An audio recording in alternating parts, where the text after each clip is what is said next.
Morning times stop अब भारत देख रहे हैं आप और आपके साथ मैं हूं दीपिका यादव। बुलेटिन में बात टाइम्स स्टॉप 100 में तेज रफ्तार से 100 बड़ी खबरें। प्रचंड जीत के बाद भगवा होली खेलने आज गोरखपुर जाएंगे योगी आदित्यनाथ। होली का दहन कार्यक्रम में शामिल होंगे सीएम योगी। सीएम योगी यात्रा के दौरान फूलों की होली खेलेंगे। यात्रा में देवी देवताओं की झांकियां और बैंड भी शामिल होंगे। कल कार्यवाहक योगी गोरखनाथ मंदिर में पूजा करेंगे। भगवान नरसिंह की शोभा यात्रा में भी शामिल होंगे। योगी 2.0 कैबिनेट के कई पूर्व सरकारी अधिकारी बनाए जा सकते हैं। मंत्री क्षेत्र और जातीय समीकरण को साधने की भी कोशिश। पीएम मोदी आज एलबीएसना में 96 कॉमन फाउंडेशन कोर्स के समापन समारोह को संबोधित करेंगे। पीएम वीडियो कॉन्फ्रेंसिंग के जरिए कार्यक्रम में शामिल होंगे। श्रीलंका के वित्त मंत्री ने पीएम मोदी से की है मुलाकात। कठिन समय में सहायता के लिए धन्यवाद किया। तुलसी राजपक्षे ने दोनों देशों द्वारा की जा रही पहलों के बारे में पीएम मोदी को जानकारी दी है। श्रीलंका की अर्थव्यवस्था सुधारने में मदद के लिए आभार भी जताया। गुलाम नबी आजाद के घर पर कांग्रेस के G23 नेताओं की डिनर पार्टी हुई है। मनीष तिवारी और कपिल सिब्बल भी शामिल हुए। G23 की बैठक में कपिल सिब्बल, आनंद शर्मा, मनीष तिवारी, शशि थरूर, अखिलेश प्रसाद सिंह, भूपेंद्र सिंह हुड्डा समेत कई दिग्गज नेता शामिल हुए। G23 की बैठक में पहली बार बघेल, परनीत कौर और मणिशंकर शामिल हुए हैं। कांग्रेस के G23 नेताओं का बैठक के बाद बयान, बोले कि बीजेपी का विरोध करने के लिए कांग्रेस को मजबूत करना जरूरी है। कांग्रेस पार्टी 5 राज्य में हार की समीक्षा करेगी। सोनिया गांधी ने 5 नेताओं को नियुक्त किया है। और कांग्रेस ने पंजाब में अजय माखन और यूपी में जितेंद्र सिंह को समीक्षा बनाया है। समीक्षक बनाते हुए उत्तराखंड, गोवा और मणिपुर में भी बड़े नेताओं की नियुक्ति की गई है। कश्मीरी पंडित को लेकर के कांग्रेस का पीएम मोदी पर हमला। सुरजेवाला बोले कि कश्मीर से पलायन के समय मोदी रथ यात्रा पर थे और सिर्फ राजीव गांधी ने विरोध किया था। सुरजेवाला ने कहा कि हिंदुस्तान फिल्मों से नहीं चलेगा। पलायन के वक्त आडवाणी बंटवारे वाले रथ पर थे। वीपी सिंह सरकार अत्याचार देख रही थी। AIUDF चीफ बदरुद्दीन अजमल ने कश्मीर फाइल्स को बैन करने की मांग की है। कहा कि फिल्म से बिगड़ेगा सांप्रदायिक माहौल। कश्मीर फाइल्स फिल्म के बहाने अखिलेश का बीजेपी पर तंज। कहा कि कश्मीर फाइल्स बन सकती है तो लखीमपुर फाइल्स क्यों नहीं। द कश्मीर फाइल्स को बिहार में टैक्स फ्री करने की तैयारी है। डिप्टी सीएम तारकिशोर प्रसाद का ऐलान। मुख्यमंत्री के पास भेजा प्रस्ताव। रायपुर में भूपेश बघेल ने विधायकों को द कश्मीर फाइल्स फिल्म दिखाई है। विपक्ष के विधायक भी मौजूद रहे। द कश्मीर फाइल्स देखने के बाद से सीएम भूपेश बघेल का बयान, बोले कि फिल्म की कहानी अधूरी है, पूरा सच नहीं दिखाया गया। कश्मीर फाइल्स पर जीएसटी हटाने वाले भूपेश बघेल की मांग पर रमन सिंह का बयान। भूपेश बघेल बहानेबाजी कर रहे हैं और इतनी मजबूरी सीएम को शोभा नहीं देती। अजित पवार ने केंद्र सरकार से की है अपील। कश्मीर फाइल्स को देश भर में टैक्स फ्री करने की मांग की गई। मनजिंदर सिंह सिरसा की कश्मीर फाइल्स के डायरेक्टर विवेक अग्निहोत्री से अपील। 1994 के सिख दंगों पर फिल्म बनाने की मांग रखी। हिजाब विवाद पर कर्नाटक हाईकोर्ट के फैसले के बाद भी बवाल जारी है। मुस्लिम संगठन ने आज बंद का ऐलान किया है। अमीर शरीयत कर्नाटक के मौलाना सगीर अहमद खान रशीद के बंद का आह्वान। सभी लोगों से बंद का समर्थन करने की अपील भी की। आज से शुरू होगा पंजाब विधानसभा का बजट सत्र। नवनियुक्त विधायकों को दिलाई जाएगी शपथ। चंडीगढ़ में डॉक्टर इंद्रबीर सिंह निज्जर ने पंजाब विधानसभा के प्रोटेम स्पीकर पद की शपथ ली। भगवंत मान ने पंजाब के 17वें मुख्यमंत्री के रूप में कार्यभार संभाला। सीएम ऑफिस से पहली तस्वीर भी सामने आई। अकाली दल ने DSGNC के अध्यक्ष हरमीत सिंह कालका को पार्टी से निष्कासित कर दिया है। पार्टी विरोधी गतिविधियों का आरोप है। वाराणसी में बाहुबली ब्रिजेश सिंह और उनकी पत्नी अन्नपूर्णा सिंह ने MLC के लिए पर्चा भरा है। ब्रिजेश सिंह के 10 प्रस्तावकों ने दाखिल किया है पर्चा। पुष्कर धामी अपने विधानसभा क्षेत्र खटीमा के दौरे पर पहुंचे हैं। उत्तराखंड चुनाव के परिणाम आने के बाद से पहली बार अपनी विधानसभा पहुंचे हैं। राज्यसभा और लोकसभा का सत्र स्थगित कर दिया गया है। सोमवार 21 मार्च से दोबारा शुरू होगी कार्रवाई।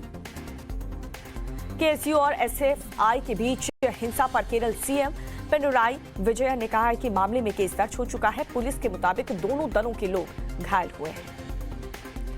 महाराष्ट्र सरकार ने बढ़ाई है विधायक निधि, 4 करोड़ से बढ़कर के 5 करोड़ की गई। लोकतांत्रिक जनता दल का आरजेडी में विलय हो चुका है। 20 मार्च को दिल्ली में शरद यादव घोषणा करेंगे। चारा घोटाले के मामले में सजा काट रहे लालू यादव को एक और झटका लगा है। ईडी ने एक और केस दर्ज कर दिया। ममता बनर्जी का बीजेपी पर तंज, कहा कि विधानसभा चुनाव में जीत से खुश न हो, राष्ट्रपति चुनाव के लिए टीएमसी का समर्थन जरूरी है। कोयला घोटाले मामले में ईडी ने अभिषेक बनर्जी को पत्नी के साथ दिल्ली तलब किया है। सूत्रों के हवाले से ये खबर है। खारकिव में फूड डिपो में गोलीबारी के बाद से आग लग गई है। कई लोगों के घायल होने की भी खबर है। खारकिव में रूस की बमबारी के तबाह हो गया था स्कूल। आम नागरिक अब स्कूल को दोबारा से संवारने में जुट चुके हैं।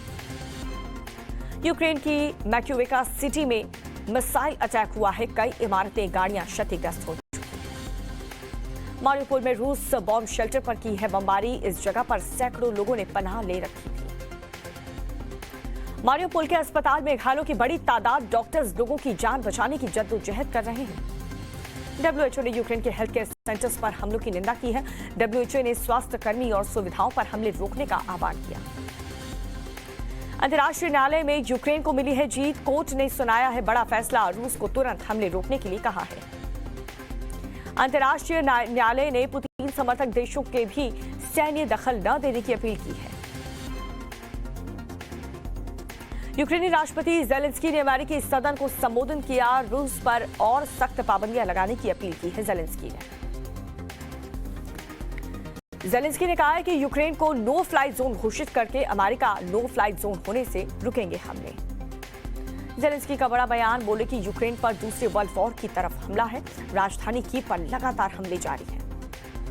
रूसी राष्ट्रपति पुतिन ने यूक्रेन पर हमले को बड़ी सफलता बताई है और साथ ही कहा कि रूस को धमकी नहीं दे सकता यूक्रेन।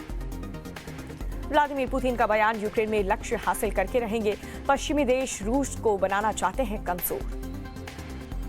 रूसी रक्षा मंत्रालय का दावा, यूक्रेन की सेक्रेटरी आर्मी रूसी नागरिकों के खिलाफ बड़े रासायनिक हमले की तैयारी कर रही है। अमेरिका के राष्ट्रपति बाइडेन ने यूक्रेन की मदद का दावा किया है। बाइडेन ने कहा है कि रूस के हमले से सुरक्षा के लिए हथियार भेज रहा है अमेरिका। बाइडेन ने यूक्रेन को $800 मिलियन की सुरक्षा सहायता देने की घोषणा की है। अमेरिकी राष्ट्रपति जो बाइडेन ने यूक्रेन पर खूनी हमले को लेकर के रूसी राष्ट्रपति व्लादिमीर पुतिन को युद्ध अपराधी कहा। नाटो के महासचिव जेंस ने कहा है कि यूक्रेन नो फ्लाई जोन घोषित नहीं होगा। यूक्रेन से लौटे छात्रों को लेकर के ममता बनर्जी ने पीएम मोदी को लिखी चिट्ठी। कहा कि सरकारी कॉलेज में छात्रों को इंटर्नशिप और प्राइवेट में एडमिशन की इजाजत मिले। अगस्त बस स्टैंड घोटाला मामले में पूर्व रक्षा सचिव और वायुसेना अफसरों पर चलेगा केस। सीबीआई ने दाखिल की है नई चार्जशीट। चार्जशीट में पूर्व सीएजी और रक्षा सचिव शशिकांत शर्मा और भारतीय वायुसेना के कई अधिकारियों के नाम हैं। सूत्रों के मुताबिक शर्मा के खिलाफ अभियोजन स्वीकृति मिली है। अलवर के सरकारी स्कूल में डांसरों में की बच्चों के सामने अश्लील डांस वीडियो हुआ वायरल। पटना के पाटलिपुत्र में चर्चित अपार्टमेंट में चल रही थी शराब की पार्टी। 10 लोगों को पुलिस ने गिरफ्तार कर लिया है। पश्चिम बंगाल में जहरीली शराब पीने से 3 लोगों की मौत हो चुकी है। 3 की हालत बेहद गंभीर है। झारखंड के जमशेदपुर में एयरपोर्ट पर हादसा हो चुका है। लैंडिंग के दौरान 4 सीटर प्लेन क्रैश हुई। हादसे में पायलट और को पायलट बाल बाल बच गए। लद्दाख में भयंकर भूकंप आया है। रिक्टर स्केल पर इसकी तीव्रता 5.2 मापी गई। हिमाचल प्रदेश के तैलिंग गांव में हिमस्खलन हुआ है। सड़क पर खड़ी कार बर्फ में दब गई। ओडिशा के कालाहांडी में जानगढ़ में एक शॉपिंग मॉल में देर रात लगी भीषण आग। दमकल की 4 गाड़ियां आग बुझाने में जुटी। जनरल एमएम नरवणे ने ईस्टर्न कमांड मुख्यालय का दौरा किया है। कमांडर्स के साथ बातचीत की और उनकी सराहना की। झारखंड के बोकारो में विधायक का अनोखा स्टाइल देखने को मिला। जेसीबी पर सवार होकर के होली समारोह में शामिल होने पहुंचे विधायक राज सिन्हा। गया में बौद्ध शिशुओं और विदेशी नागरिकों ने मनाई है होली। बच्चों के साथ मनाया त्योहार। 2022 हेरोइन ग्लोबल लिस्ट जारी हो चुका है। दुनिया के टॉप 10 अरबपतियों की लिस्ट में मुकेश अंबानी अकेले इंडियन हैं। बीएसई के निवेशकों की संख्या 10 करोड़ के पार हो चुकी है। मध्य प्रदेश, असम और मणिपुर से ज्यादा इन्वेस्टर्स बढ़े हैं। केंद्रीय स्वास्थ्य मंत्री मनसुख मंडाविया ने कोविड पर समीक्षा बैठक की है। अंतर्राष्ट्रीय उड़ानों पर भी चर्चा की गई। होली को देखते हुए पश्चिम बंगाल सरकार का बड़ा फैसला, 17 और 18 मार्च को नाइट कर्फ्यू में ढील का आदेश दिया गया। 156 देशों के नागरिकों के लिए ई टूरिस्ट वीजा बहाल कर दिया गया है। कोविड-19 महामारी के चलते 2 साल तक स्थगित थे ई टूरिस्ट वीजा। WHO ने कहा कि कोरोना से मौत के आंकड़ों में 17% की गिरावट आई है, लेकिन मामले अभी भी बढ़ रहे हैं। मिजोरम में पिछले 24 घंटे के अंदर कोरोना के 400 मरीज रिकवर हुए हैं। कुल रिकवरी 98% हुई। असम में कोरोना के 13 एक्टिव केस बचे हुए हैं। पिछले 24 घंटे की बात करें तो एक भी एक्टिव केस नहीं आया सामने। ब्रिटेन के प्रधानमंत्री ने क्राउन प्रिंस मोहम्मद बिन जायद से की है मुलाकात। ईंधन की बढ़ती कीमतों को लेकर के चर्चा हुई। जापान में आया जोरदार भूकंप की तीव्रता 7.3 मापी गई है। अब तक एक नागरिक की मौत और 80 से ज्यादा लोगों के घायल होने की भी खबर है। जापान में सुनामी का हाई अलर्ट जारी कर दिया गया है। टोक्यो और आसपास के इलाकों में 7.3 तीव्रता का भूकंप आने के बाद अलर्ट जारी किया गया। चीन के साथ बढ़ते तनाव के बीच ताइवान की सेना ने अपने बाहरी द्वीप पर लाइव फायर अभ्यास किया है। अमेरिका के टेक्सास में यूनिवर्सिटी के गोल्फ टीम को ले जा रहे वाहन की पिकअप ट्रक से टक्कर हो गई। हादसे में 9 लोगों ने जान गंवा दी। मेडागास्कर में महात्मा गांधी के नाम पर ग्रीन ट्रायंगल का उद्घाटन हुआ है। शहर के मेयर और भारतीय राजदूत ने इसका उद्घाटन किया। रविंद्र जडेजा ने गंवाई है आईसीसी टेस्ट रैंकिंग पे नंबर 1 ऑलराउंडर की जगह। टेस्ट की गेंदबाजी रैंकिंग में जसप्रीत बुमराह की लंबी छलांग, 4थे नंबर पर पहुंचे जसप्रीत बुमराह। टेस्ट की बल्लेबाजी रैंकिंग में मानुष लाबुशेन नंबर 1 पर है। रोहित 6ठे और कोहली 9वें स्थान पर पहुंचे। बाबर रिजवान की पारी की बदौलत पाकिस्तान ने ड्रॉ कराया कराची टेस्ट। दूसरी पारी में पाकिस्तान ने 7 विकेट खोकर के 447 रन बनाए। बाबर आजम ने बनाया है वर्ल्ड रिकॉर्ड, 196 रनों की पारी के साथ टेस्ट क्रिकेट की चौथी पारी में सबसे बड़ा स्कोर बनाने वाले कप्तान बने। महिला क्रिकेट वर्ल्ड कप में भारत की दूसरी हार, इंग्लैंड ने 4 विकेट से हराया। झूलन गोस्वामी वनडे क्रिकेट में 250 विकेट लेने वाली पहली महिला गेंदबाज बनी। इंग्लैंड के खिलाफ मैच में बनाया है रिकॉर्ड। आईपीएल में कोरोना को लेकर के कड़े नियम जारी कर दिए गए हैं। पहली बार बायो बबल तोड़ने पर 7 दिन क्वारंटीन, दूसरी बार में एक मैच को बैन और दूसरी बार में टूर्नामेंट से बाहर। हार्दिक पांड्या ने यो-यो टेस्ट किया है पास। आईपीएल 2022 में खेलने के लिए मिली हरी झंडी। द कश्मीर फाइल्स की हर दिन बढ़ रही है कमाई। अब तक 60 करोड़ कमाए हैं। चौथे दिन फिल्म की कमाई 20% का उछाल आया। कश्मीर फाइल्स की टीम से मुलाकात के बाद बोले अमित शाह, फिल्म ने दुनिया के सामने कश्मीरी पंडितों के बलिदान और संघर्ष को उजागर किया है। चिरंजीव की गॉडफादर से साउथ में डेब्यू करेंगे सलमान खान। चिरंजीवी ने सोशल मीडिया पर फोटो शेयर की। मर्डर मिस्ट्री से करीना कपूर का ओटीटी डेब्यू होगा। इस फिल्म को सुजॉय घोष डायरेक्ट करेंगे।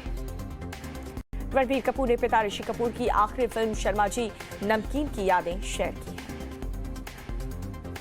रणबीर श्रद्धा अपकमिंग फिल्म के सेट पर बवाल मच गया। डायरेक्टर लव रंजन पर 350 वर्कर्स को पैसा नहीं देने का आरोप है। शिल्पा शेट्टी की मां के खिलाफ जमानती वारंट जारी हो चुका है। 21 लाख का कर्ज नहीं चुकाने पर जारी हुआ जमानती वारंट। और संजय दत्त स्टारर घुड़चढ़ी का फर्स्ट शेड्यूल रैप अप हुआ है। दिल्ली और जयपुर में हुई है शूटिंग।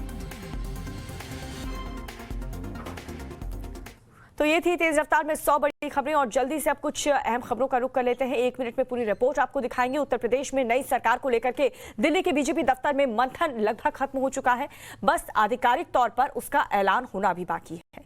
योगी सरकार 2.0 के लिए पार्टी की रणनीति आखिर क्या है, उसके लिए हमारी ये रिपोर्ट देखिए।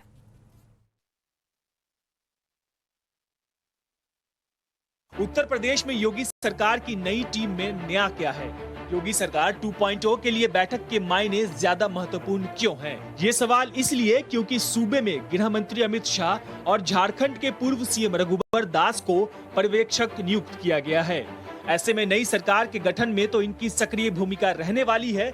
साथ ही योगी सरकार की नई टीम के गठन के पीछे बीजेपी की नजर आगामी लोकसभा चुनाव पर भी है और उसी रणनीति के तहत मंत्रिमंडल का गठन किया जा रहा है। अमित शाह को 2024 के लिए सियासी जमीन तैयार करने के लिए जातीय और क्षेत्रीय समीकरण को देखते हुए टीम गठन करने का जिम्मा है। बुधवार को बीजेपी के दफ्तर में हुई बैठक में जेपी नड्डा, बीएल संतोष, योगी आदित्यनाथ, केशव प्रसाद मौर्य, दिनेश शर्मा, यूपी के संगठन महामंत्री सुनील बंसल और यूपी बीजेपी अध्यक्ष स्वतंत्र देव सिंह शामिल थे। योगी सरकार 2.0 का शपथ ग्रहण समारोह कब होगा, इसे लेकर तो कोई आधिकारिक घोषणा अभी नहीं हुई है, लेकिन ये तय है कि होली के बाद ही शपथ ग्रहण समारोह का आयोजन होगा। और देश के 4 विधानसभा चुनाव में कांग्रेस को जबरदस्त शिकस्त देने के बाद से बीजेपी सरकार के गठन में व्यस्त है, तो करारी हार के बाद दूसरी तरफ कांग्रेस पार्टी के असंतुष्ट नेताओं की बैठक भी लगातार जारी है। 5 राज्यों में हुए विधानसभा चुनाव में कांग्रेस अपनी हार को पचा नहीं पा रही है, तो पार्टी में नेतृत्व पर उठने वाले सवाल जस के तस बने हुए हैं। बुधवार को कांग्रेस के असंतुष्ट नेताओं की बैठक हुई। G23 नेताओं की ये बैठक गुलाम नबी आजाद के घर पर 5 घंटे चली। बैठक के बाद एक बयान में कहा गया कि बीजेपी को 2024 के लोकसभा चुनाव में चुनौती देने के लिए एक मजबूत विकल्प की जरूरत है। कांग्रेस हाईकमान सामान्य विचारधारा वाले दलों से बात करे। लेटर पर गुलाम नबी आजाद, आनंद शर्मा और विवेक तनखा समेत 18 असंतुष्ट नेताओं ने साइन किए हैं। ये सभी पहली बार G23 की बैठक में शामिल हुए। इसके अलावा मीटिंग में कपिल सिब्बल, आनंद शर्मा, मनीष तिवारी, शशि थरूर, अखिलेश प्रसाद सिंह, भूपेंद्र सिंह हुड्डा और पृथ्वीराज चौहान, मणिशंकर अय्यर, पीजे कुरियन, विवेक तनखा और संदीप दीक्षित भी बैठक में शामिल हुए। खबर ये भी है कि गुलाम नबी आजाद आज कांग्रेस के अंतरिम अध्यक्ष सोनिया गांधी से मुलाकात कर सकते हैं। इस दौरान राहुल और प्रियंका भी मौजूद रहेंगे। आजाद से हाईकमान की G23 पर फाइनल बातचीत हो सकती है। और 18वें मुख्यमंत्री के रूप पंजाब के लिए पद शपथ देने के बाद से भगवंत मान सूबे के नए मुख्यमंत्री बन चुके हैं, तो आज पंजाब में नई सरकार का पहला बजट सत्र होगा। पंजाब के 18वें मुख्यमंत्री के रूप में शपथ लेने के बाद भगवंत मान सूबे के नए सीएम बन गए हैं, तो आज पंजाब में नई सरकार का पहला बजट सत्र शुरू होगा। पंजाब में आम आदमी पार्टी की प्रचंड जीत के बाद भगवंत मान सूबे के नए मुख्यमंत्री बनाए गए हैं। आज सूबे में नई सरकार का पहला बजट है और मुख्यमंत्री समेत तमाम विधायकों को विधानसभा में शपथ दिलाई जाएगी। उसके बाद विधानसभा स्पीकर का चुनाव होगा। शपथ ग्रहण समारोह में पंजाब के नए नवेले सीएम भगवंत मान ने लोगों से अपील करते हुए देश न छोड़ने की अपील की और कहा कि बेरोजगारी से लेकर खेती तक, व्यवसाय से लेकर स्कूल तक से जुड़ी सभी समस्याओं का समाधान किया जाएगा।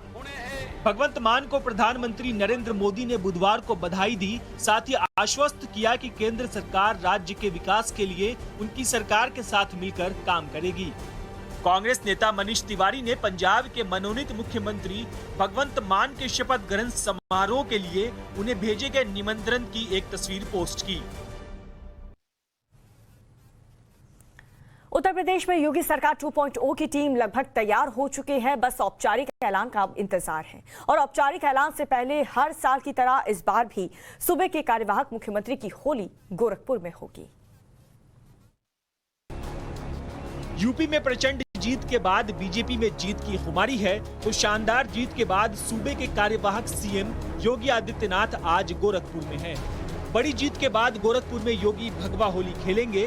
शाम 4 बजे गोरखपुर के पांडे हाता चौराहे से होलिका दहन तक यात्रा निकाली जाएगी, जिसमें योगी आदित्यनाथ शामिल होंगे। यात्रा में फूलों की होली भी खेलेंगे। यात्रा में देवी देवताओं की झांकियां और बैंड को भी शामिल किया जाएगा। योगी आज से 3 दिन की यात्रा पर गोरखपुर में ही होंगे। कल वो गोरखनाथ मंदिर में रहेंगे और शनिवार को राष्ट्रीय सेवक संघ और श्री होलिकोत्सव समिति महानगर के परंपरागत रूप से निकाली जाने वाली भगवान नरसिंह की शोभा यात्रा में शामिल होंगे। ये शोभा यात्रा घंटा घर से निकलकर 8 किलोमीटर के दायरे के अलग अलग इलाकों में घूमकर फिर घंटा घर आकर खत्म हो जाएगी। इस मौके पर व्यवस्था में लगे जिम्मेदार अधिकारियों की छुट्टियां भी रद्द कर दी गई हैं।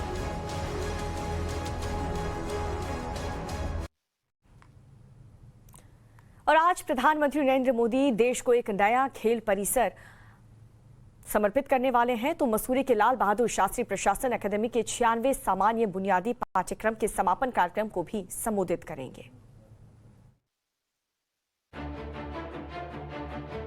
आज देश को मिलेगा एक नया खेल परिसर और पुनर्निर्मित हैप्पी परिसर भी राष्ट्र के नाम हो जाएगा। प्रधानमंत्री मोदी आज एक कार्यक्रम के दौरान दोनों ही चीजें देश को समर्पित कर देंगे।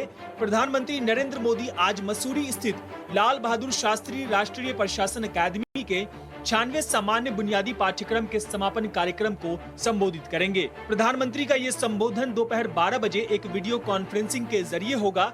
लाल बहादुर शास्त्री राष्ट्रीय प्रशासन अकादमी का 96वां बुनियादी पाठ्यक्रम मिशन कर्मयोगी पर आधारित है और पहली बार इसे सामान्य बुनियादी पाठ्यक्रम में शामिल किया गया है।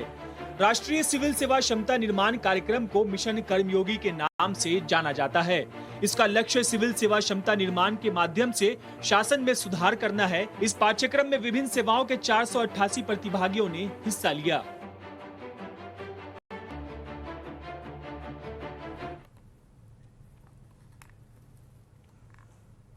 और हिजाब विवाद का जो मामला है वो थमने का नाम फिलहाल नहीं ले रहा, क्योंकि हाईकोर्ट के फैसले को मुस्लिम धर्मगुरुओं ने असंवैधानिक करार दिया है। तो आज कर्नाटक बंद का आह्वान भी किया है। हिजाब विवाद पर कर्नाटक हाईकोर्ट के फैसले से मुस्लिम धर्मगुरु नाराज हैं। उनकी नाराजगी से लगता यही है कि ये विवाद जल्द खत्म नहीं होने वाला है। कोर्ट के फैसले के खिलाफ आज कर्नाटक में बंद का ऐलान किया गया है, जिसका CISF ने भी समर्थन किया है और कोर्ट के फैसले को असंवैधानिक करार दिया है।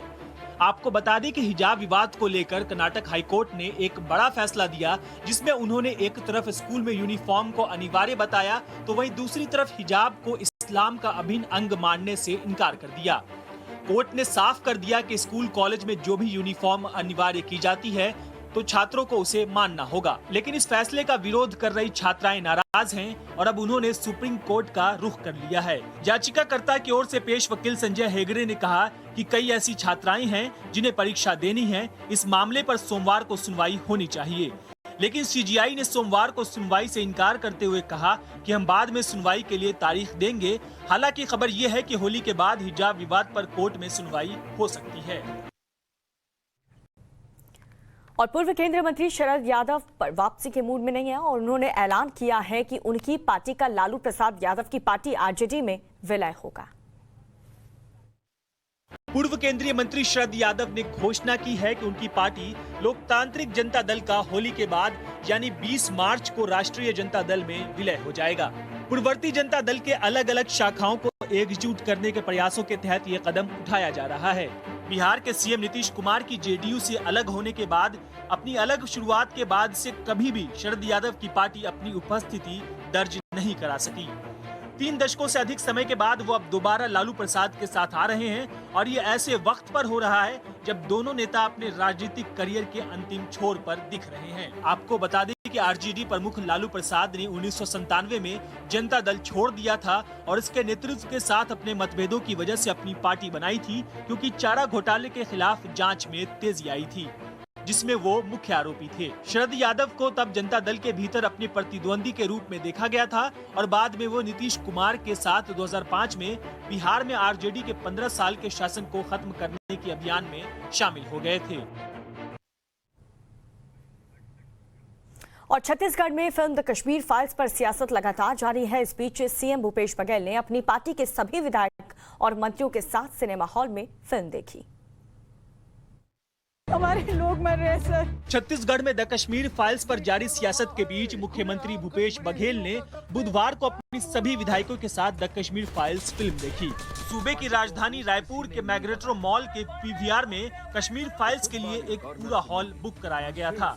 CM भूपेश बघेल ने विधानसभा के सभी सदस्यों को आमंत्रित करते हुए कहा था कि चलिए एक साथ जाकर फिल्म देखते हैं। फिल्म देखने के बाद बघेल ने कहा कि कहानी में कोई सच्चाई नहीं है। वो जहाँ सामने कोई खड़ा तो पलायन कर जाते हैं, वो सामना नहीं करते। और इसीलिए हम पिक्चर देखें, देखने के बाद बता रहे हैं कि पिक्चर आधी अधूरी है, पूरी सच नहीं बताई गई है और उसका समाधान कुछ नहीं है। और ऐसे पिक्चर जिसमें समाधान नहीं है, उस दिशा में कोई प्रयास नहीं है, कोई संदेश नहीं देने की कोशिश, केवल हिंसा दिखाने की कोशिश है, मैं नहीं समझता इसका कोई औचित्य है। आपको बता दें कि फिल्म द कश्मीर फाइल्स की कमाई लगातार बढ़ रही है। फिल्म ने अब तक 60 करोड़ कमाए हैं। ऐसा करने वाली पहली Bollywood film the Kashmir files हर दिन अपने बिजनेस से एक नया बेंचमार्क सेट कर रही है। और अगस्ता वेस्टलैंड घोटाला मामला एक बार फिर से चर्चा में है। दरअसल पूर्व रक्षा सचिव शशिकांत शर्मा और 4 IAF अधिकारियों के खिलाफ चार्जशीट दाखिल की गई। देखिए रिपोर्ट। अगस्ता वेस्टलैंड घोटाला मामला एक बार फिर चर्चा में है। पूर्व रक्षा सचिव शशिकांत शर्मा और 4 IAF अधिकारियों के खिलाफ चार्जशीट दाखिल की गई है। सीबीआई ने 3,600 करोड़ रुपए के अगस्ता वेस्टलैंड घोटाले में पूर्व रक्षा सचिव शशिकांत शर्मा और भारतीय वायुसेना के 4 कर्मियों के खिलाफ आरोप पत्र दायर किया है। उन्होंने बताया कि केंद्रीय जांच एजेंसियों ने इसमें तत्कालीन air vice marshal Jasbir Singh Panesar, उप मुख्य परीक्षण पायलट SK कुंटे, तत्कालीन विंग कमांडर थॉमस मैथ्यू और ग्रुप कैप्टन N संतोष का भी नाम दिया है। कुंटे और संतोष एयर कमोडोर के पद से सेवानिवृत्त हैं। मामला 12 VVIP हेलीकॉप्टरों की खरीद में कथित रिश्वतखोरी से संबंधित है।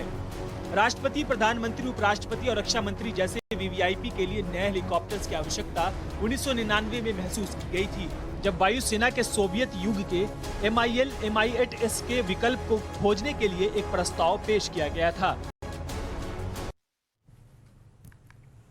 और एशियाई और यूरोपीय देश में कोरोना के मामले एक बार फिर से बढ़ रहे हैं। इसके बाद से भारत सरकार ने अलर्ट मोड पर है और बढ़ते मामलों के बाद स्वास्थ्य मंत्री ने हाई लेवल मीटिंग बुलाई है। कोरोना पर पाबंदी हटते ही ब्रिटेन में 77% तक केस बढ़ गए हैं। अस्पताल में भर्ती होने वाले मरीजों की तादाद भी बढ़ती जा रही है। इसे कई विशेषज्ञ कोरोना संक्रमण की अगली लहर मानकर चल रहे हैं। विदेशों में कोरोना के बढ़ते मामले को देखते हुए भारत सरकार भी अलर्ट मोड पर आ गई है। बुधवार को केंद्रीय स्वास्थ्य मंत्री डॉक्टर मनसुख मंडाविया ने एक उच्च स्तरीय बैठक की। मीटिंग में नीति आयोग के डॉक्टर VK पॉल, एम्स के डायरेक्टर डॉक्टर रणदीप गुलेरिया और स्वास्थ्य सचिव शामिल रहे। स्वास्थ्य मंत्री मनसुख मंडाविया ने बैठक में सतर्कता, आक्रामक जीनोम सीक्वेंसिंग और गहन निगरानी बनाए रखने के निर्देश दिए। बैठक के बाद डॉक्टर मनसुख मंडाविया ने 27 मार्च से कोविड-19 टीकाकरण कार्यक्रम और अंतर्राष्ट्रीय यात्री उड़ानों की बहाली की भी समीक्षा की।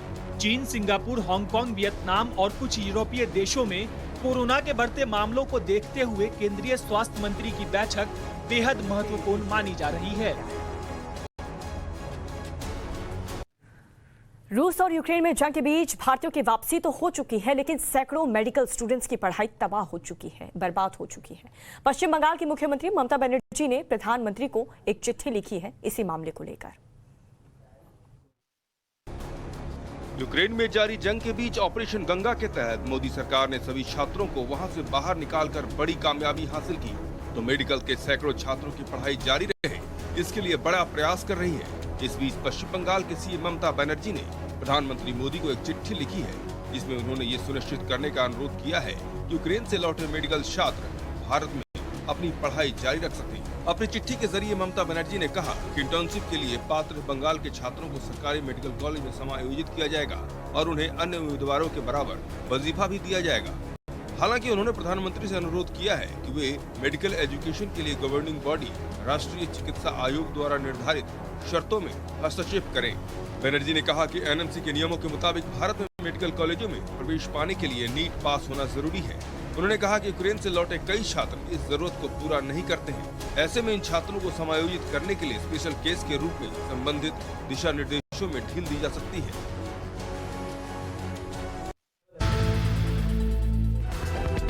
नमस्कार, आपके साथ मैं हूं दीपिका यादव। वक्त से चला है सुपर 30 का। सुपर 30 में सबसे पहले आपको दिखाएंगे इस वक्त की बड़ी खबर। विधानसभा चुनाव में हार के बाद असंतुष्ट खेमे G23 के नेताओं ने गुलाम नबी आजाद के घर बैठक की। बैठक के बाद संयुक्त बयान जारी किया गया, जिसमें कहा गया कि बीजेपी से मुकाबले के लिए कांग्रेस को और मजबूत होना होगा और उसमें सुधार करने की जरूरत है। साथ ही नेताओं ने कहा कि जब तक पार्टी उन्हें नहीं निकालती वो कांग्रेस नहीं छोड़ेंगे।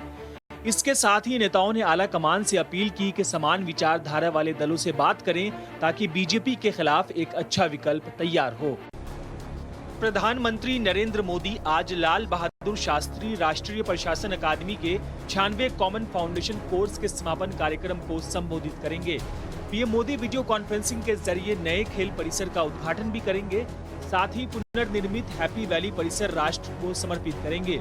राष्ट्रीय सिविल सेवा क्षमता निर्माण कार्यक्रम को मिशन कर्मयोगी के नाम से जाना जाता है। पहली बार इसे सामान्य बुनियादी पाठ्यक्रम में शामिल किया गया है। चीन सहित कई देशों में कोरोना संक्रमण के मामले बढ़ रहे हैं। इसे लेकर भारत भी अलर्ट हो गया है।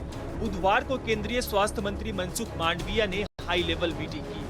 बैठक में स्वास्थ्य मंत्री ने सैंपल्स की तेजी के साथ जीनोम सीक्वेंसिंग करने के निर्देश दिए ताकि नए वेरिएंट का पता लगाया जा सके। इसके अलावा अधिकारियों को देश में हॉट स्पॉट वाली जगहों की पहचान कर नजर बनाए रखने के निर्देश दिए गए। आज से पंजाब का बजट सत्र शुरू हो रहा है, जिसमें मुख्यमंत्री समेत सभी विधायकों को विधानसभा सदस्यता की शपथ दिलाई जाएगी। प्रोटेम स्पीकर इंदरबीर सिंह निज्जर सभी नवनियुक्त विधायकों को शपथ दिलाएंगे। राज्यपाल बनवारी लाल पुरोहित ने बुधवार को राजभवन में डॉक्टर इंदरबीर सिंह निज्जर को विधानसभा का प्रोटेम स्पीकर नियुक्त किया है। आज विधानसभा स्पीकर का चुनाव होगा। बता दें कि पंजाब विधानसभा चुनाव में आप को 92 सीटें मिली थी और बुधवार को खटकड़ कला में भगवंत मान ने सीएम पद की शपथ ली। पश्चिम बंगाल की मुख्यमंत्री ममता बनर्जी ने पीएम मोदी को खत लिखा है, जिसमें उन्होंने यूक्रेन से वापस आए छात्रों को देश के कॉलेजों में बाकी की पढ़ाई पूरी करने के लिए सुझाव दिया है। ममता बनर्जी ने कहा कि वो मेडिकल काउंसिल को भी पत्र लिखेंगी ताकि यूक्रेन से स्वदेश लौटे भारतीय छात्रों के पढ़ने की व्यवस्था की जाए। साथ ही मेडिकल सीट की संख्या बढ़ाने की भी अपील करेंगी। बता दें कि रूस के हमले के बाद यूक्रेन से कई छात्रों का रेस्क्यू किया गया है। पूर्व केंद्रीय मंत्री शरद यादव की पार्टी लोकतांत्रिक जनता दल का आरजेडी में विलय होने वाला है। 20 मार्च को इस विलय की घोषणा की जाएगी। शरद यादव ने इसकी जानकारी दी है। उन्होंने कहा कि देश में मौजूदा राजनीतिक स्थिति को देखते हुए जनता परिवार को फिर से एक बार साथ लेने के लिए यह पहल की गई है। पिछले कुछ दिनों से वह बीमार थे, इस वजह से अपनी कोशिशों को आगे नहीं बढ़ा सके।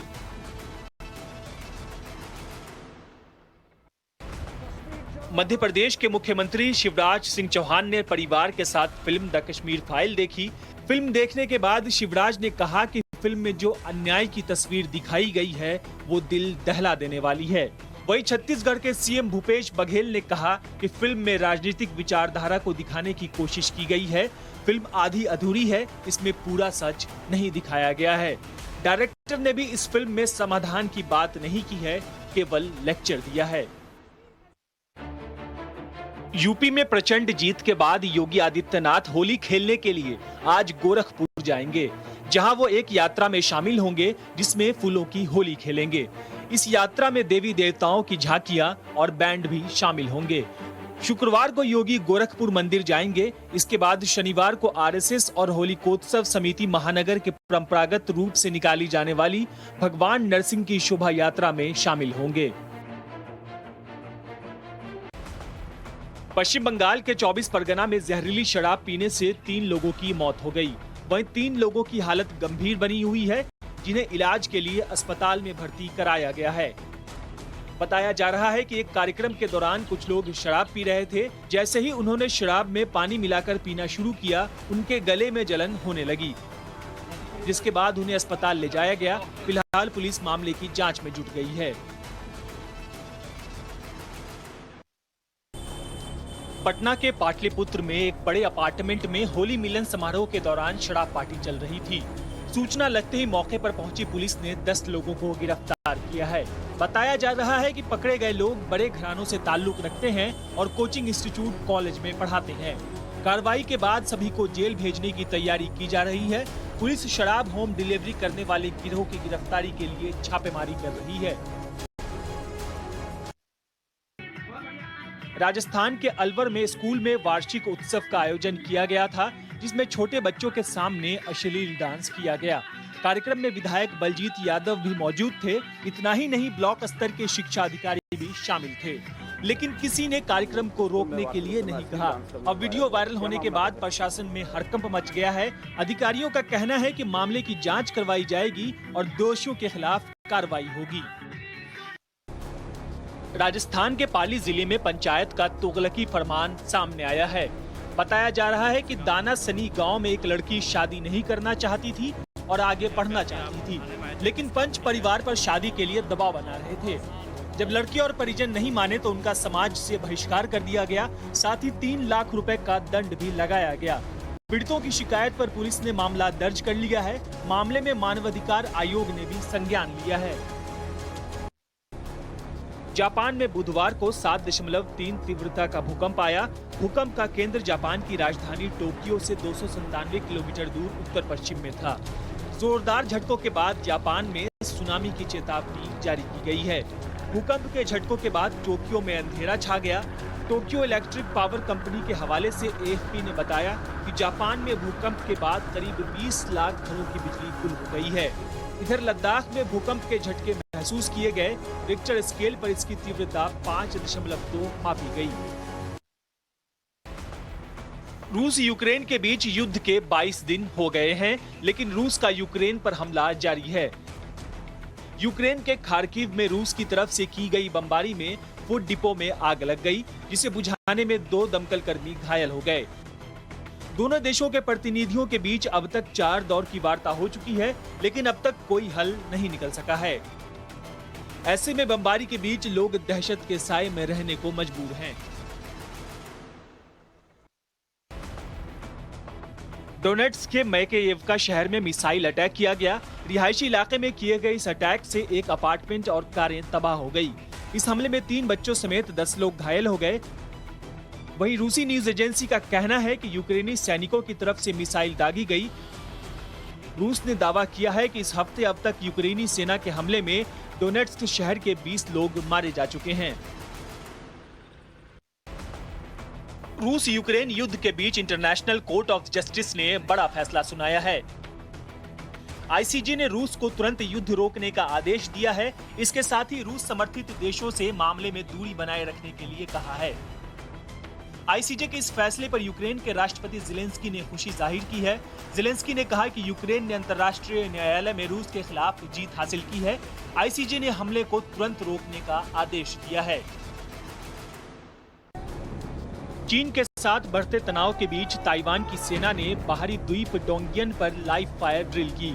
ताइवान के रक्षा मंत्रालय ने बुधवार को सैन्य अभ्यास का वीडियो जारी करते हुए कहा कि डोंगियन डिफेंस कमांड ने सैनिकों की युद्ध शक्ति और रक्षा क्षमताओं का प्रदर्शन करने के लिए एक अभ्यास किया। वीडियो में सैनिकों को एंटी एयरक्राफ्ट गन और तोपों से फायरिंग करते देखा जा सकता है।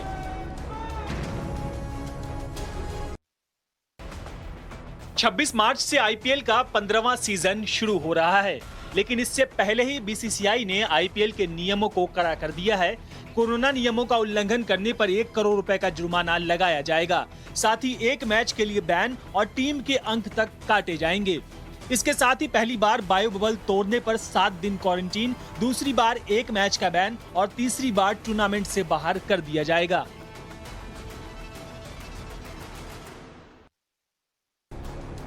इंटरनेशनल क्रिकेट काउंसिल ने ताजा टेस्ट रैंकिंग जारी कर दी है, जिसके बाद भारतीय ऑलराउंडर रविंद्र जडेजा की बादशाहत खत्म हो गई है। श्रीलंका के खिलाफ टेस्ट सीरीज जीतने के बाद भारत के star allrounder Ravindra Jadeja number 1 allrounder बन गए थे। अब वो दूसरे पायदान पर खिसक गए हैं। वेस्टइंडीज के जेसन होल्डर की 393 रेटिंग हो गई है और वो नंबर 1 ऑलराउंडर बन गए हैं। महिला क्रिकेट वर्ल्ड कप में भारत को हार का सामना करना पड़ा। इंग्लैंड की टीम ने भारत को 4 विकेट से हराया। भारत ने पहले बल्लेबाजी करते हुए 135 रनों का टारगेट दिया था, जिसे इंग्लैंड की टीम ने 6 विकेट खोकर हासिल कर लिया। भारतीय टीम 2 हार के बाद तीसरे पायदान पर है और उसे सेमीफाइनल में जगह बनानी है, तो बाकी बचे 3 में से 2 मुकाबले में जीत हासिल करनी होगी। भारतीय महिला क्रिकेट टीम की तेज गेंदबाज झूलन गोस्वामी ने इतिहास रच दिया है। झूलन गोस्वामी वनडे क्रिकेट में 250 विकेट लेने वाली पहली महिला गेंदबाज बन गई हैं। उन्होंने विश्व कप में इंग्लैंड के खिलाफ यह उपलब्धि हासिल की। वनडे क्रिकेट में सबसे ज्यादा विकेट लेने के मामले में ऑस्ट्रेलिया की कैथरीन फिट्जपैट्रिक 180 विकेट के साथ दूसरे स्थान पर हैं। वेस्टइंडीज की अनीसा मोहम्मद 180 विकेट के साथ संयुक्त रूप से दूसरे स्थान पर हैं। कश्मीर चल रहा है। कश्मीरी पंडितों पर बनी फिल्म द कश्मीर फाइल्स जहां एक तरफ लोगों को काफी पसंद आ रही है, तो दूसरी तरफ कमाई के नए रिकॉर्ड भी बना रही है। फिल्म ने अब तक 60 करोड़ रुपए की कमाई कर ली है। रिलीज होने के 5वें दिन फिल्म ने 18 करोड़ रुपए का कलेक्शन किया, जो चौथे दिन की कमाई से 20% ज्यादा है। फिल्म को कई राज्यों ने टैक्स फ्री कर दिया है, तो कई जगह फिल्म मुफ्त में भी दिखाई जा रही है। बॉलीवुड एक्ट्रेस करीना कपूर जल्द ही OTT डेब्यू करने वाली हैं। करीना जापानी राइटर कीगो हिगाशिनो के उपन्यास the devotion of suspect x पर आधारित एक मर्डर मिस्ट्री में नजर आएंगी। फिल्म का डायरेक्शन सुजॉय घोष ने किया है। इसमें करीना के साथ जयदीप अहलावत और विजय वर्मा भी अहम किरदार में नजर आने वाले हैं। घोषणा के बाद करीना कपूर ने भी खुशी जताई और कहा कि वो इसमें काम करने के लिए इंतजार नहीं कर सकती हैं। बॉलीवुड एक्ट्रेस शिल्पा शेट्टी की मां के खिलाफ 21 लाख रुपए का कर्ज नहीं चुकाने पर जमानती वारंट जारी हुआ है। कोर्ट ने शिल्पा शेट्टी, उनकी मां सुनंदा और बहन शमिता को धोखाधड़ी के मामले में समन जारी किया है। परिवार ने समन को सेशन कोर्ट में चुनौती दी थी। सुनवाई के दौरान सेशन जज ने शिल्पा और शमिता के खिलाफ मजिस्ट्रेट के आदेश पर रोक लगा दी, लेकिन उनकी मां को कोई राहत नहीं दी गई।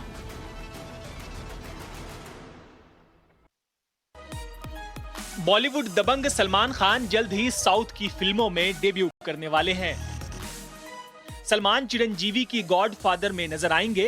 चिरंजीवी ने सोशल मीडिया पर सलमान के साथ फोटो शेयर करते हुए सलमान खान का स्वागत किया है।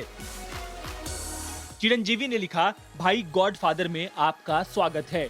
आपकी एंट्री ने न सिर्फ सबके अंदर एनर्जी भर दी है, दो सुपरस्टार्स को एक साथ देखने के लिए फैंस बेहद एक्साइटेड हैं।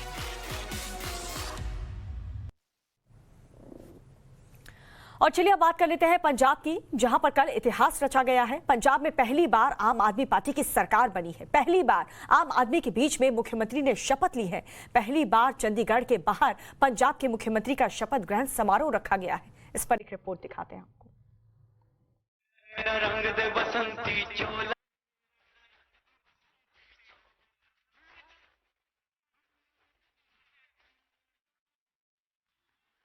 मैं भगवंत मान ईश्वर की सौं चुका हाँ कि मैं कानून द्वारा स्थापित भारत के संविधान के प्रति सच्ची श्रद्धा ते निष्ठा रखांगा।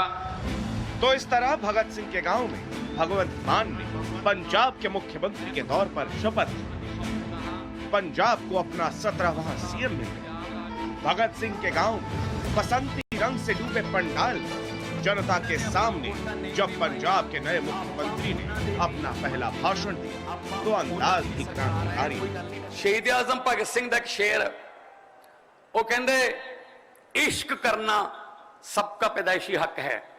इश्क करना सबका पैदाइशी हक है, क्यों ना इस बार वतन की सरजमी को महबूब बना लिया जाए। मेरा रंग दे बसंती चोला, मेरा रंग दे। पंजाब में पहली बार मुख्यमंत्री जनता के बीच शपथ लेने आए तो जाहिर सी बात है लोग भी उत्साहित थे। मान के आह्वान के बाद पूरा खटकर कला गांव बसंती रंग से रंगा हुआ। चोला मेरा रंग दे बसंती चोला, मेरा रंग दे बसंती चोला, मेरा रंग दे बसंती चोला। पंजाब की जनता का ये प्यार देख मान भी खुद को रोक नहीं पाया। कई जन्म लेने पैणगे तुहाडे इस प्यार का कर्जा उतारन लई।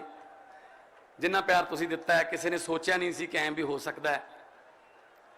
मैं अज किसी की निंदा चुगली नहीं करनी। मैं तुहानूं भी एक दो गल्लां कहणियां ने। हंकार नहीं करना, ये नहीं किसी घर मूहरे जाके ललकारा नहीं मारना कि असीं जित गए, ये हो गया वो हो गया। कोई गल नहीं। जिन्हां ने आपां नूं वोटां नहीं भी पाईआं, आपां उन्हां दे भी मुख्यमंत्री हाँ, आपां उन्हां दी भी सरकार है। कोई गल नहीं, डेमोक्रेसी है, हरेक नूं हक है। मान को पंजाब ने कितना प्यार दिया है वो तो मंच पर बैठे 92 विधायकों से ही समझ में आता है, लेकिन मान के शपथ ग्रहण के मौके पर लोगों का उत्साह देखते ही बन रहा था। इनकलाब जिंदाबाद, इनकलाब जिंदाबाद, इनकलाब जिंदाबाद, इनकलाब जिंदाबाद। इस मौके पर भगवंत मान के पुराने दोस्त भी आए थे, जिन्होंने कॉमेडियन भगवंत मान को राजनीति की सीढ़ियां चढ़ते हुए देखा है। हम जब कॉलेज में पढ़ते थे, +1 +2 में ही थे, कॉलेज में आ गए थे, तो हम प्रोग्राम करते थे, छोटे मोटे कबड्डी टूर्नामेंट होते थे। तो वो अपने गांव से साइकिल पे आता था, मैं अपने गांव से, एक जगह इकट्ठे हो जाते थे। तो वो जो उनके दिमाग में पहले दिन से लोगों के लिए दर्द था, और अब वो अपनी कैसेटों के जरिए, अपने चुटकुलों के जरिए, अपनी स्किट्स के जरिए, अपने प्ले के जरिए यही दर्शाते थे कि पंजाब का जो पूरे हिंदुस्तान का सिस्टम बहुत खराब है। हम गाना गाते थे, वो सुनाता हूँ संत रामदास जी का। आप दोनों मिलके गाते मिलके है जी। मां धरती है तेरी गोद नू चन्न होर बथेरे, तू मगदा रही वे सूरजा कमियां दे वेड़े, तू मगदा रही वे सूरजा कमियां दे वेड़े। पंजाब अपने नए मुख्यमंत्री को देखने आया था तो मान की मां अपने लाल को आशीर्वाद देने आई, तो वहीं बड़े भाई अरविंद केजरीवाल भी बगल वाले मंच पर बैठे थे। मौका आम आदमी के साथ साथ आम आदमी पार्टी के लिए भी खास था। ऐसे में आपकी पूरी दिल्ली ब्रिगेड भी खटकर कला में मौजूद थी। दुर्गेश बाजी बधाई हो। पहले तो आप सबको बधाई हो और बड़ी खुशी है, बड़ा लंबा इंतजार था। 17 में जो नहीं सपना पूरा हो पाया वो अब हुआ। बहुत ज्यादा खुशी है। पंजाब के लोगों का बहुत बहुत धन्यवाद कि उन्होंने पीछे जो कमियां रही हो सारी चीजें पूरी हुई। वापस साल दिल्ली से निकाल के पंजाब भेज दिया। आज जो पूरा जो टाइम है उसका खाना पूर्ति पूरी हो गई। बहुत ऐतिहासिक दिन है आज के दिन के लिए। बहुत सारे लोगों ने दिन रात एक किया है। पंजाब के लोग बहुत सालों से दुआएं कर रहे थे कि पंजाब की नुहार बदले। पंजाब ने भगवंत मान को अपना प्यार दिया, लेकिन अब वक्त है वादों को पूरा करने। पंजाब की जनता ने जो प्यार दिया है उसका कर्ज उतारने का। खटकर कला से पुलकित नागर और मीनाक्षी पंडवाल के साथ अंकित त्यागी, टाइम्स नाउ, नव भारत।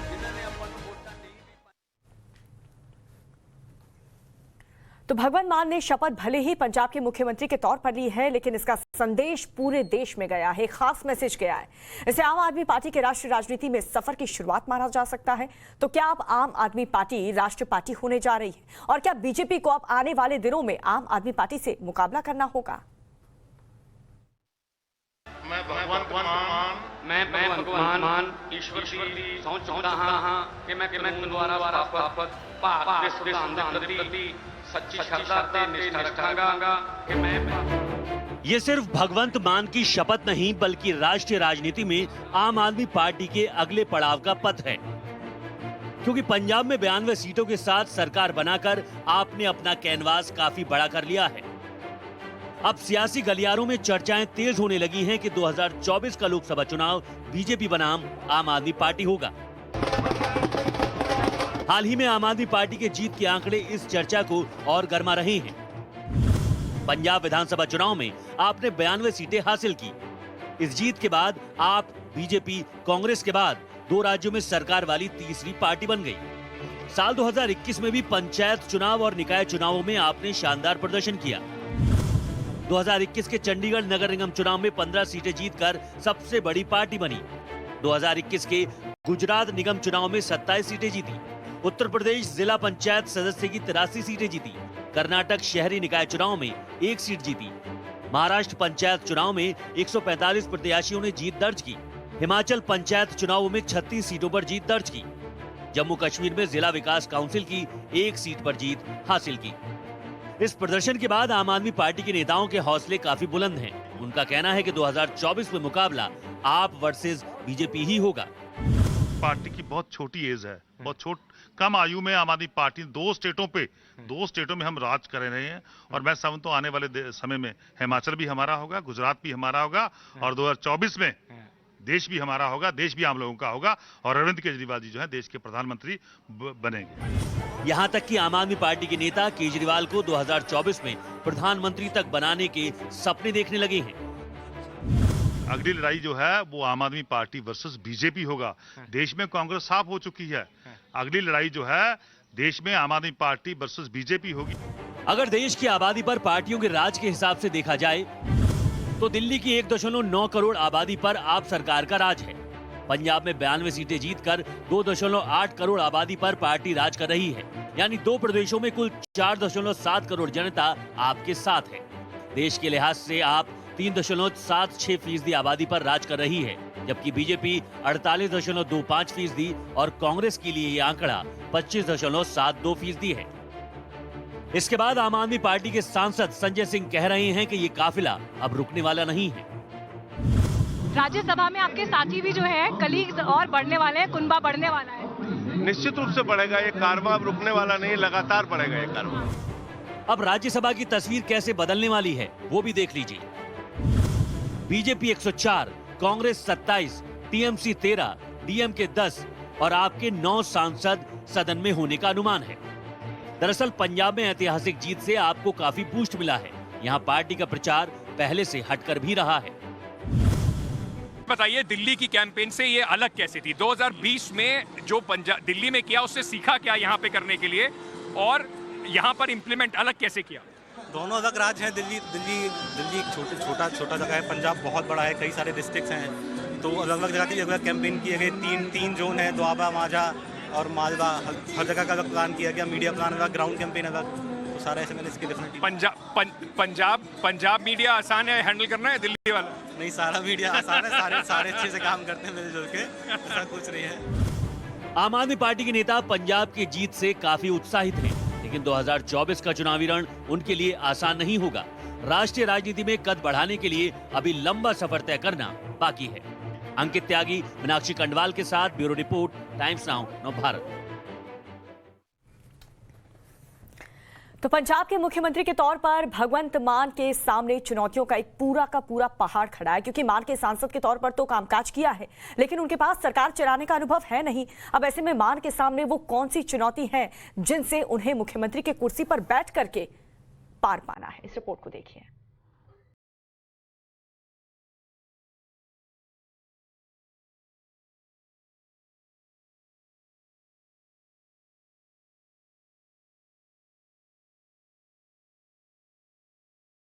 मैं भगवंत मान ईश्वर की सौं चुका हाँ कि मैं कानून द्वारा स्थापित अनुसारता उचित न्याय करा।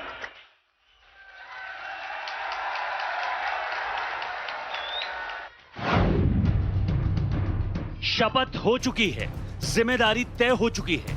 अब वक्त है उन वादों को पूरा करने का जिनकी बदौलत पंजाब ने आम आदमी पार्टी को इतना खास बनाया है। भगवंत मान पहले जिस मंच पर थे वहां लोगों को हंसाने की जिम्मेदारी थी। अब वो जिस मंच पर खड़े हैं वहां जिम्मेदारी लोगों के जीवन में बदलाव लाने की है। अपने कर्तव्यां दे ठीक निभाउण लई जिहा करना लोड़ींदा होवे, मैं सिद्धे जां असिद्धे तौर ते ना दसांगा ना प्रगट करांगा। इनकलाब जिंदाबाद।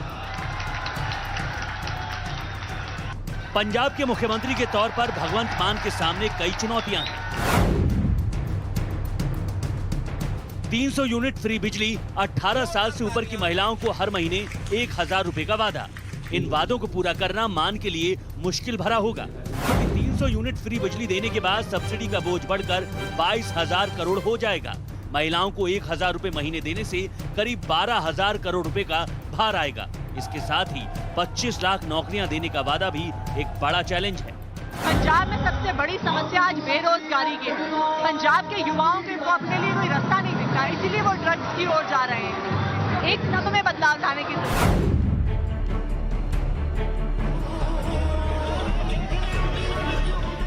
आम आदमी पार्टी ने फ्री स्कीम के जरिए पंजाब में 92 सीट लाकर इतिहास रचा है।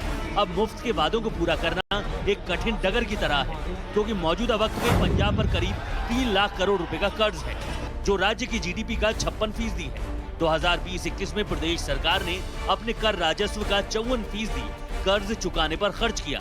प्रति व्यक्ति आय के मामले में पंजाब 19वें पायदान पर खड़ा है। साल 2021 के आंकड़ों के मुताबिक अपराध में 13% इजाफा हुआ है। पंजाब शराब रेत माफिया के चंगुल में फंसा है। एक अनुमान है कि लगभग 34,000 करोड़ रुपए भ्रष्टाचार की भेंट चढ़ रहे हैं। इसे पार पाना मान के लिए सबसे बड़ी चुनौती है। पिछले 7 सालों में नारकोटिक्स कंट्रोल ब्यूरो ने 3,836 किलो ड्रग्स पकड़ी है। पाकिस्तान बॉर्डर से ड्रग्स की सप्लाई होती है। साल 2017 से 20 तक पंजाब बॉर्डर पर 1,235 किलो ड्रग्स पकड़ी गई। बड़ी तादाद में युवा ड्रग्स की लत के शिकार हैं। उन्हें मुक्ति दिलाना भी एक बड़ी चुनौती है। पंजाब में कैसे इम्प्लीमेंट होगा, इसे लेकर सबके मन में एक उत्सुकता है। आपके आलोचक भी इंतजार कर रहे हैं, मीडिया भी आपकी परफॉर्मेंस को जज करने के लिए, परखने के लिए मौजूद है। राजनीतिक पंडित लगातार इस पर नजरें टिकाए हुए हैं। लेकिन दिल्ली जैसी परिस्थिति पंजाब में तो नहीं है। पंजाब अलग राज्य है। उसके लिए क्या आम आदमी पार्टी ने पूरी कमर कस ली है? क्योंकि आशाएं आपसे बहुत हैं। देखिए, जब हमने और आशाएं आपसे बहुत हैं। जब हमने दिल्ली में कहा था कि हम बिजली आधी करेंगे, पानी मुफ्त करेंगे, तब भी बहुत सारी आलोचना हुई थी। तत्कालीन मुख्यमंत्री ये कही थी कि तो नए लोग हैं, ऐसा हो ही नहीं सकता। बिजली कैसे आधी हो सकती है, पानी कैसे मुफ्त हो सकता है। लेकिन हमने दिल्ली में करके दिखाया। एक बात समझिए कि पंजाब हमें दिल्ली 50% स्टेट था, हमने 100% डिलीवरी करी। अब पंजाब 100% स्टेट है, 200% डिलीवरी करेंगे। पंजाब में आए दिन पाकिस्तान की तरफ से आतंकी गतिविधियां होती रही हैं। कभी तस्करी और कभी ड्रोन के जरिए साजिश का सामान भेजा जाता रहा है। जून 2021 से दिसंबर महीने तक 43 बार ड्रोन देखे गए। सरहदी सूबा होने के चलते आतंकवाद एक बड़ी चुनौती है।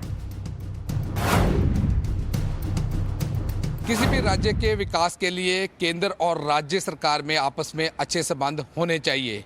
जैसे कि दिल्ली में अरविंद केजरीवाल की सरकार है और केंद्र में मोदी सरकार है और आपस में जो तनाव है वो जग जाहिर है। ऐसे में मान सरकार के लिए एक चुनौती है कि राज्य और केंद्र सरकार में अच्छे संबंध कैसे बनाने हैं, क्योंकि पहले भी पंजाब की हिस्ट्री रही है जहां पे राज्य और केंद्र सरकार में आपस में डिफरेंस रहे हैं और आपस में तनाव रहे हैं। अब देखना ये है कि आम आदमी पार्टी की नई सरकार जो पंजाब में बनी है उसके केंद्र सरकार के साथ कैसे संबंध रहेंगे। खटकड़ कला गांव से गुरप्रीत चिन्ना, पुलकित नागर, अंकित त्यागी, मीनाक्षी कंडवाल के साथ bureau report, times now, Bharat.